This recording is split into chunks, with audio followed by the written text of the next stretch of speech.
بسم اللہ الرحمن الرحیم۔ السلام علیکم ناظرین، میں طارق اسماعیل ساگر آپ کی خدمت میں حاضر ہوں۔ ناظرین کرام، بیجنگ میں چین نے G7 ممالک کو متنبع کرتے ہوئے کہا ہے کہ وہ دن چلے گئے جب دنیا کی قسمت کا فیصلہ اس چھوٹے سے گروپ کے ہاتھ میں تھا۔ عالمی خبر رساں ایجنسی کے مطابق چین نے دنیا کے 7 بڑی معیشتوں کے گروپ G7 کے ممالک کے سربراہان کے اجلاس میں کیے گئے فیصلوں کو شدید تنقید کا نشانہ بنایا ہے۔ چین نے روڈ اینڈ بیلٹ منصوبے کا متبادل لانے کی G7 کے منصوبے کو ناممکن، جبری مشقت کے الزام کو جھوٹا اور سنگ کیانگ میں انسانی حقوق کی خلاف ورزی کو بہتان قرار دیتے ہوئے کہا کہ دنیا پر چھوٹے گروپ کی حکمرانی نہیں چلتی۔ چین نے واضح طور پہ متنبع کیا ہے کہ وہ دن ختم ہو چکے جب چھوٹے ممالک کے گروپ دنیا کی قسمت کا فیصلہ کرتے تھے۔ ان چھوٹے گروپوں کے تراشے گئے نام نہاد اصول نہیں، بلکہ اقوام متحدہ یعنی UNO کے اصولوں پہ مبنی عالمی نظام ہی اصلی بین الاقوامی آرڈر ہے۔ چین کی وزارت خارجہ کی جانب سے جاری بیان میں مزید کہا گیا ہے کہ ممالک کے بڑے یا چھوٹے، مضبوط یا کمزور اور غریب یا امیر ہونے سے فرق نہیں پڑتا، تمام ممالک برابر ہیں اور دنیا کے معاملات مٹھی بھر ممالک کے بجائے تمام ممالک کی مشاورت سے چلانے چاہیے۔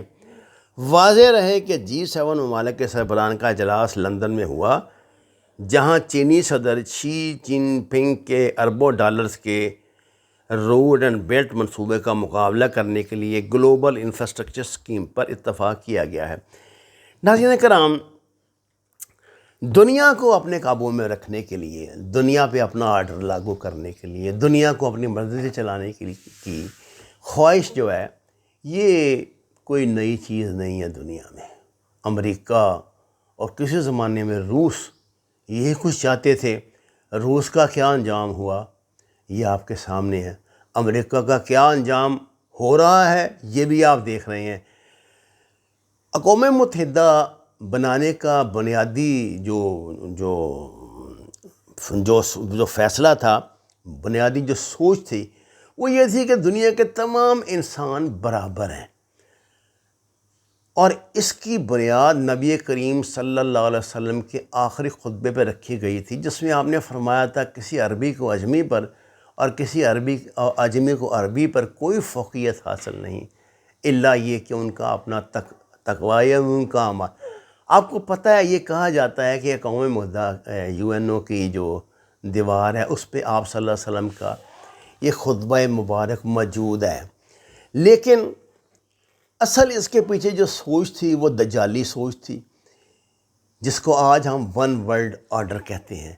اصل سوچ یہ تھی کہ دنیا کو چند لوگ، مٹھی بھر لوگ اپنی مرضی سے کیسے چلائیں، اور یہ وہی لوگ ہیں جن کو کوئی فری میسنس کہتا ہے، کوئی ان کو ون ورلڈ آرڈر کہتا ہے، کوئی ان کو کوئی نام دیتا ہے، آپ ان کے درجنوں نام ہیں، ان کے درجنوں تنظیمیں ہیں، اور اپنی سطح پہ ان کی ایک ہی کوشش ہے کہ کسی طرح پوری دنیا کا نظام ہائی جیک کر کے یہ دنیا کے مختار کل بن کر بیٹھ جائیں۔ ایسا ممکن نہیں ہے۔ اس دنیا میں بڑی بڑی تہذیبیں آئیں اور چلی گئیں۔ اگر آپ قرآن پاک کا مطالعہ فرمائیں تو آپ کو کون کون سی مصر کی تہذیب، میسوپوٹیمیا کی کیسر و کسرا، ایران، کیا کیا ممالک کی جو ہیں تہذیبیں دکھائی دیتی ہیں۔ ہزار سال دنیا پر ان لوگوں نے رول کیا، لیکن بعد میں یہ اس طرح خس و خاشاک ہو گئے کہ جس کی مثال ہم دے ہی نہیں سکتے۔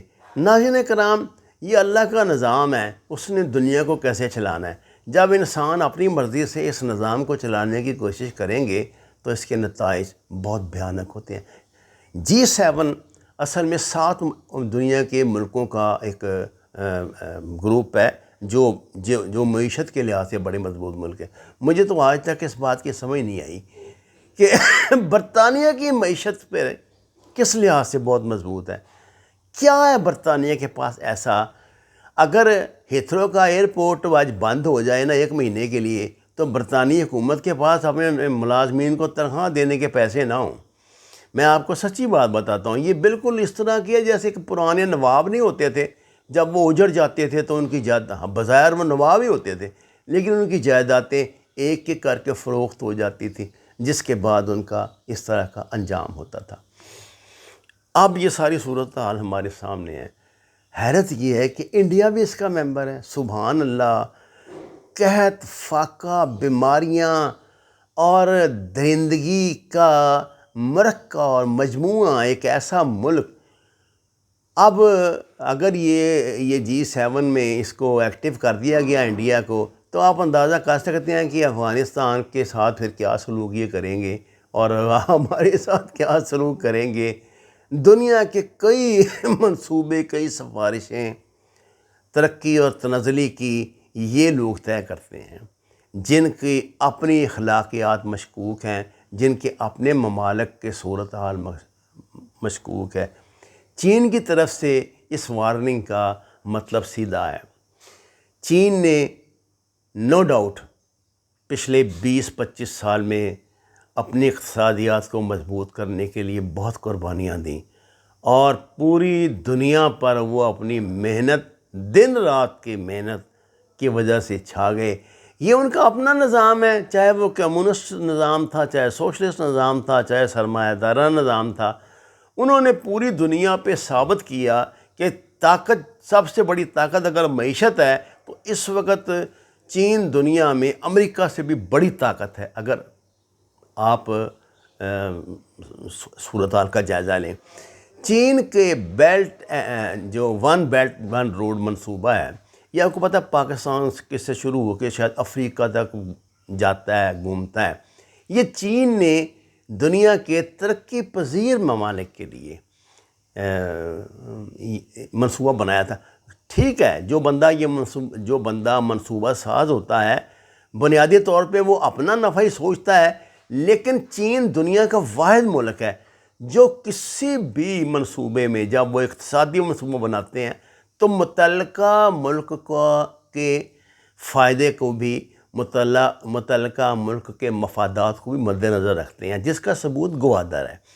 آج آپ دیکھیے کہ گوادر کے ساتھ جتنی ڈیولپمنٹ پاکستان میں ہو رہی ہے، اس ڈیولپمنٹ میں چین تو حصے دار ہے ہی، وہ تو انویسٹمنٹ کر رہا ہے، لیکن اس میں پاکستان کو اس نے کہیں بھی نیچا دکھانے کی کوشش نہیں کی. یہ ہم جھوٹا اور غلط پروپیگنڈا سنتے ہیں کہ چین نے کنٹرول کر لیا سارا کچھ، یہ ہو گیا، وہ ہو گیا، اور چین جو ہے وہ چھا جائے گا، کر جائے گا. اب یہ کسی نے ایک بڑی عجیب و غریب ویڈیو بنا کے ڈالی ہوئی ہے. خدا کی پناہ، اللہ اس قوم کو ہدایت دے. بس یوٹیوب پر بننے کا شوق ہے کہ لوگوں سے کے کمنٹس لے کے، تو شاید، اور وہ بھی چوانی نہیں ملتی. میں کہتا ہوں آپ کو 50,000 بھی لائکس مل جائیں تو کتنے 1,000-2,000 روپے آپ کو ملیں گے، اس کے علاوہ نہیں ملتے. وہ بھی یہودی ہیں، وہ کہاں ایسے پیسے دیتے ہیں. یہ ویڈیو میں حیران رہ گیا ہوں دیکھ کے، جس کا تھم نیل پتہ کیا لگایا گیا ہے کہ جی انڈیا نے چین کے ساتھ خفیہ معاہدہ کر لیا ہے کہ لداخ تو آپ لے لیں اور گلگت سکردو جو ہے نا اس پہ وہ ہمارا، لداخ آپ کا. یہ چین کی انہوں نے بندر بانٹ کر لی. سبحان اللہ. جس بندے نے یہ ویڈیو بنائی ہے، پہلے تو اس کی عقل پہ کیا ماتم کرنا، وہ بیچارہ غریب آدمی ہوگا، کسی نے کہہ دیا ہوگا اس طرح کی سرخی لگا دیں. آپ کو حیرت ہوگی ہمارے یوٹیوبر اس طرح کی سرخی لگاتے ہیں. ایک غدار پکڑا گیا، پاکستان کے راز فروخت کر رہا تھا، بہت بڑی کامیابی، وزارت کے اندر سے پکڑا گیا. اور جب آپ ان کی پوری ویڈیو سنیں گے تو اس کا کہیں ذکر نہیں ہوگا. ایک صاحب تو 8-10 مرتبہ شہباز شریف کو پاکستان کا وزیر اعظم بنوا چکے ہیں، لیکن شہباز شریف بیچارے کو ضمانت کے کیا بلکہ جان کے لالے پڑے ہوئے ہیں. میرے تو پسندیدہ پرسنالٹی ہیں. اس طرح کی افواہیں پھیلا کے یہ سب اصل میں اسی ہائیبریڈ وار کا حصہ ہے جس میں سازش کے تحت اب چین کو نیچا دکھایا جا رہا ہے. اب یہ چین کے ون بیلٹ ون روڈ کے مقابلے میں G7 ایک نیا منصوبہ جو لا رہا ہے، آپ کو جان لینا چاہیے کہ یہ امریکہ کی ظاہر سازش ہے، اسرائیل کی سازش ہے، یہی دو ممالک ہے جو یہ چاہتے نہیں ہوں گے کہ چین جو ہے وہ آگے بڑھے. نہیں تو دنیا کا میرا خیال کوئی ایسا ملک نہیں جس میں یورپی ممالک بھی شامل ہیں جو چین کو اس وقت کو غاصب ملک قرار دیں، کو غاصب معیشت قرار دیں. وہ یہ بات جانتے ہیں کہ چینی کام اپنی شرائط پہ کرتے ہیں لیکن وہ دوسروں کو ساتھ لے کے چلتے ہیں. وہ ما علینا الا البلاغ المبین. ناظرین کرام، درخواست ہے قرآن و نماز کو ترجمے کے ساتھ جانیے. ہمارے چینل کو سبسکرائب کریں، لائکس دیں، سچ کے سفر میں ہمارا ساتھ دیں. آپ کا بہت شکریہ.